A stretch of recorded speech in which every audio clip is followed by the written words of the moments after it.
ก็เจอคำนี้น้องขอเสนออย่าเพ้อ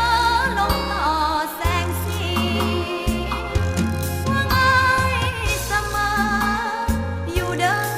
บ่ได้แก้ว่ายังถือสัญญาสัจจะสองเฮาเคยมีอย่าไม่หลับนอนอวยพรให้เจ้าโชคดีผู้ถามยามใจวันนี้คนดีอายอย่าลายใจ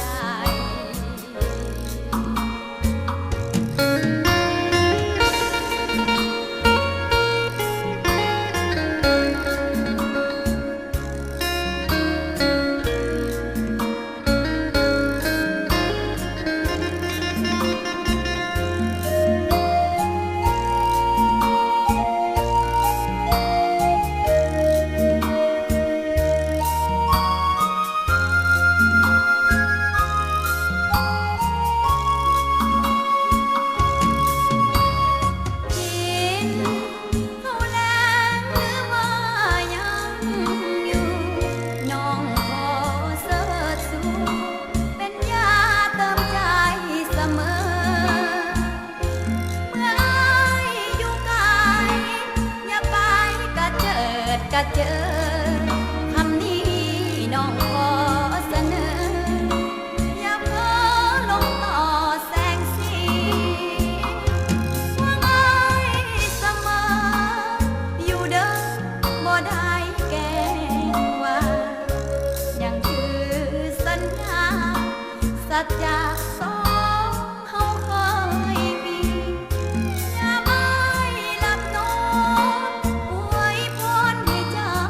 โชคดีผู้ถามยามใจวันนี้คนดีอายอย่าลายใจ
ฉันมีเธอ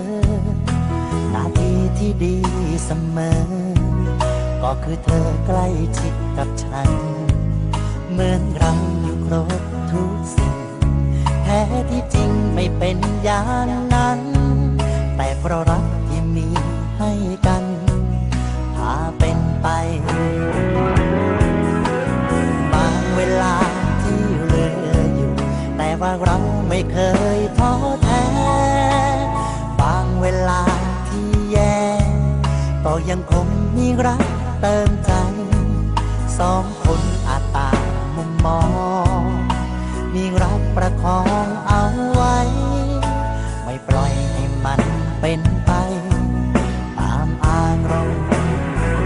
หากมีสิ่งใดมาเปลี่ยนแปลงบางช่วงเวลา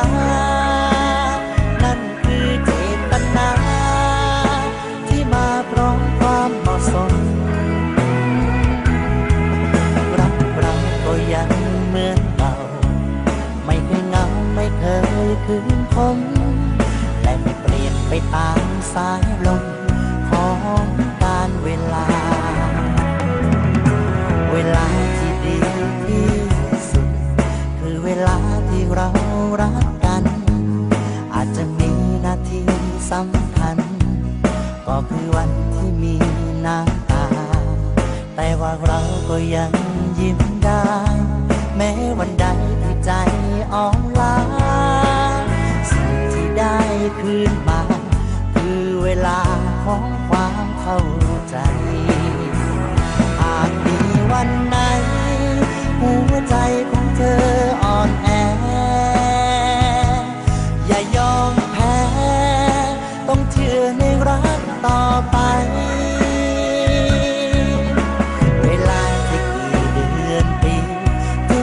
ทีให้เธอมั่นใจ ไม่ว่าจะเกิดอะไร วันไหนๆฉันยังมีเธอ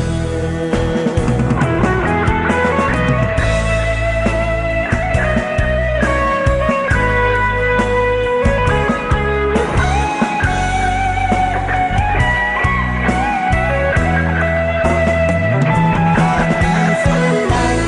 มาเปลี่ยนแปลงบางช่วงเวลา นั่นคือเจตนา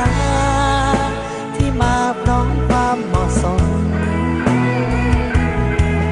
รักเราก็ยังเหมือนเก่า ไม่เคยเหงาไม่เคยคืนคม และไม่เปลี่ยนไปตามสายลมของการเวลา หากมีวันไหนหัวใจของเธออ่อนแอ อย่ายอมแพ้ ต้องเชื่อในรักต่อไป เวลาจะกี่เดือนปีทุกนาทีให้เธอมั่นใจ ไม่ว่าจะเกิดอะไร วันไหนๆฉันยัง